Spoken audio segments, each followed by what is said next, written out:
Hey, good morning. So the other day when I was doing the video of how to clean your solar panels, it occurred to me after I had already produced the video and posted it that I missed a great opportunity to show you guys exactly how I mounted them and how I engineered the stuff to mount them up there, how I secured them, how we know they don't blow off at 65, 70 miles an hour or in a sideways windstorm or whatever else they throw at you. So today I thought I'd go back and show you how we got them up there, what we used to secure them, and basically how we just engineered all of it. So I've got a local fab guy here that helped me make the brackets that I used to secure it, but I had to design them for what I needed and to make sure that it was going to be structurally secured and structurally safe, and I wouldn't have any troubles out of it years down the road. This stuff is mounted about like a tank. I really believe you could destroy the whole trailer and these things are still going to be attached to the top of it. My biggest fear was always one of these coming off, going down the road and killing somebody, and I wanted to make sure that really I over-engineered it. So come along with me and I'm going to show you how I did it. This is called Unistrut. You can buy this at Lowe's, Home Depot, pretty much anywhere that sells structural things. So of course you can see I'm specially they made it just for me.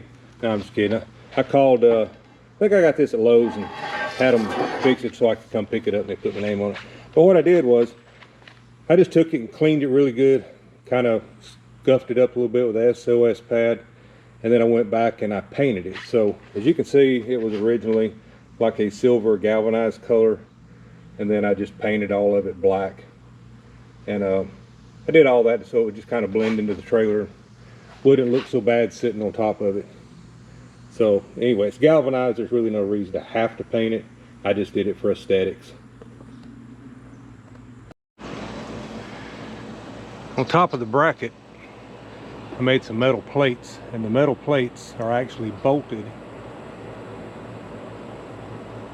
to the strut.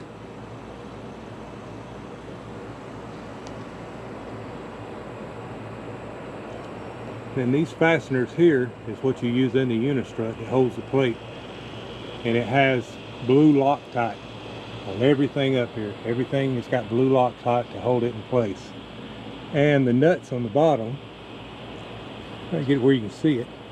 The nuts on the bottom are actually nylon nuts, so they're self-locking nuts to begin with. And these up here have the blue Loctite.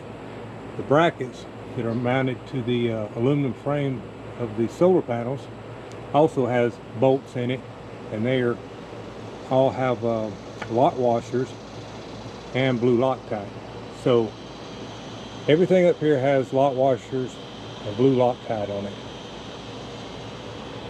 So as you can see going across, there is Unistrut. There's two on here because that's where the two panels, there's actually four panels, but it's where two of them come together on both sides. And then the Unistrut runs across. Kind of hard to see out here. The lighting's not, it's kind of working against me today, but you can see it goes all the way across. And then you can see right here, there's actually a pad that I had welded to this. It sits on top of the corner of the aluminum piece for the trailer. Now, most of you know, there's a skeleton frame inside this trailer, and there's square tubing runs behind here, and there's a square tubing that runs down this way behind this. Also goes across in the top. So it's kind of like a roll cage here, but all this is bolted directly to the inside skeleton, and it's bolted all the way through with a nut on the inside. These plastic nuts are just to cover up the hex head on it, just to make it look a little more aesthetically pleasing. It's kind of a funny word, but it just makes it look nicer. And then as you can see, I ran the electrical down the middle of it, and it runs to the front, and then down the front, up under the trailer, and then back inside to the charge controllers. So did this the same on every one of them. That's just a double. The rest of them are singles. The only reason I needed a double is because I had 4 panels coming together. These other small solar panels you see on the tops up here, they're to power my cameras, my surveillance cameras. They also work off the Starlink and the Wi-Fi, and lets me know if anybody's around the trailer when I'm gone. And then you can see on this one back here, there's also another piece of 1/4-inch plate. Like I said, I put them together, and it's got a mount for my cameras. But again, all this stuff is probably overkill. I probably could have went with lighter weight materials, but I just wanted to over-engineer it just to make sure that I never had an issue with it. So far, we got several thousand miles on it, no problems. I check it every time I get up here to look at the top or clean it or wash it, and I'll make sure that I don't see anything loose. Pull on them, tug on them, just no problems with it. Again, the lighting is not the best because it's shading today. You can see how all of it's mounted.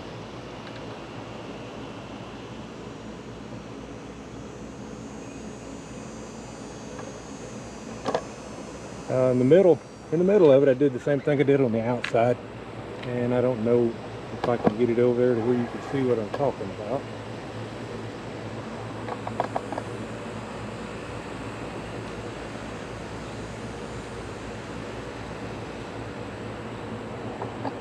But you can see where I put all the brackets in the middle, and there's a gap between all the panels.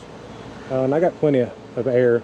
I did it on purpose. I could have slid them together and done that, but I wanted to have enough air to circulate around these panels. Keeping the panels cool is really important on solar. They don't produce as much power if they get hot. So you always want to make sure that you got air going around them. Plenty of air sitting still, and there's plenty of air going down the road. You can see the air gaps between all of it. Also helps out with cooling during the day. So helps out with cooling. It shades the roof. I'm trying to do 3 things at one time here. I'm trying to carry the ladder around to do this too. It helps cool the roof down so the unit don't have to work as hard. And then when you come around the front, you can see that there's a chase, raceway, whatever you want to call it. Comes down the front of it, and then it goes down to the bottom, and then it goes around and up inside the trailer, and that's where the charge controllers are at. So it's sitting here today.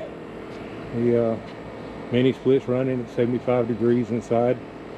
As you can see, I am not hooked up to shore power.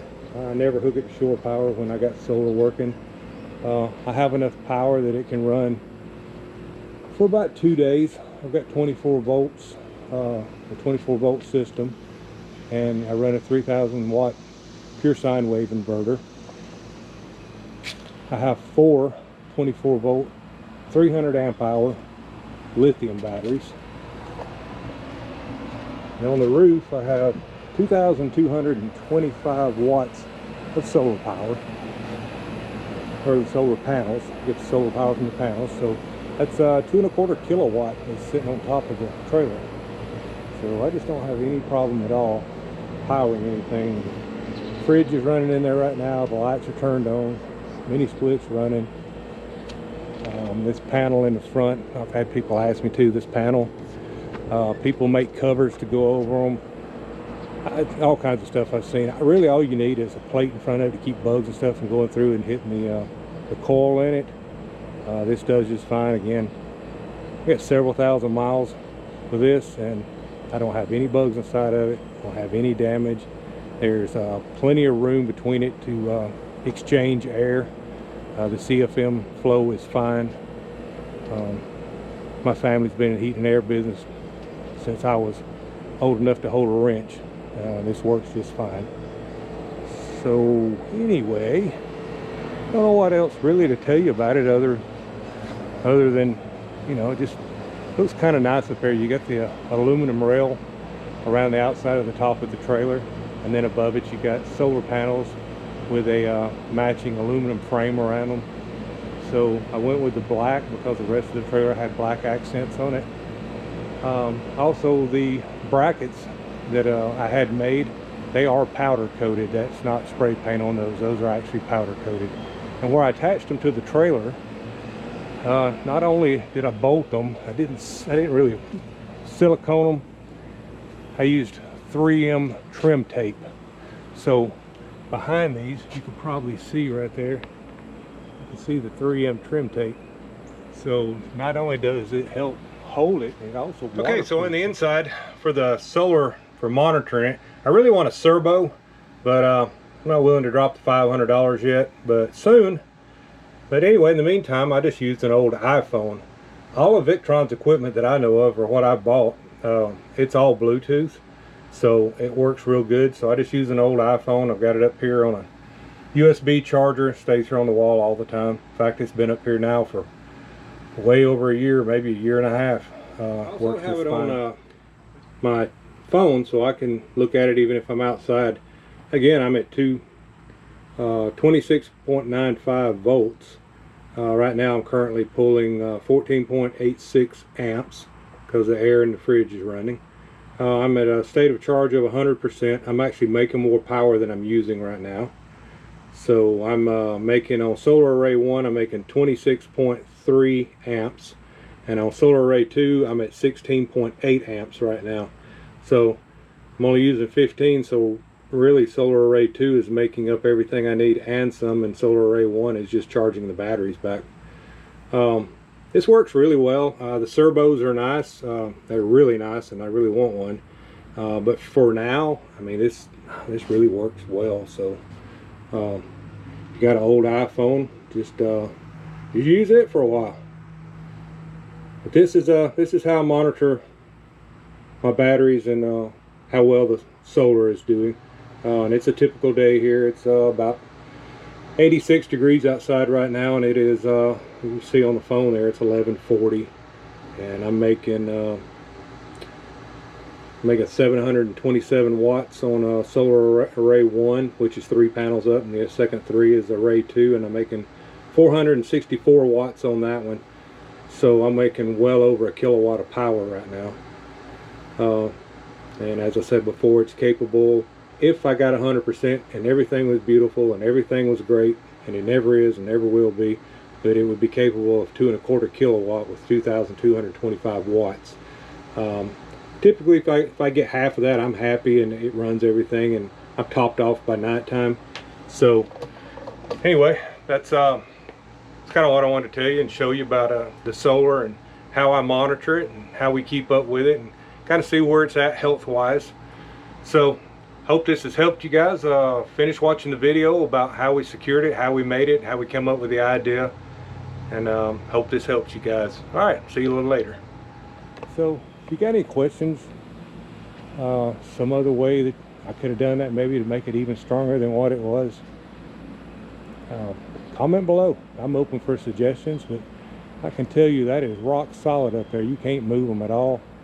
And I typically travel between 65, sometimes 70 if the road conditions are good and nobody's around. And I've had zero issues out of them. So anyway, if this has helped anybody, do the like button, hit the bell, subscribe if you feel like it. There's a lot more videos on our channel about solar and cargo trailers, cooking, and just anything you can think of. We just share our experiences with everybody. So until next time, I'm going to get back in here and do some other jobs. We'll see you a little later.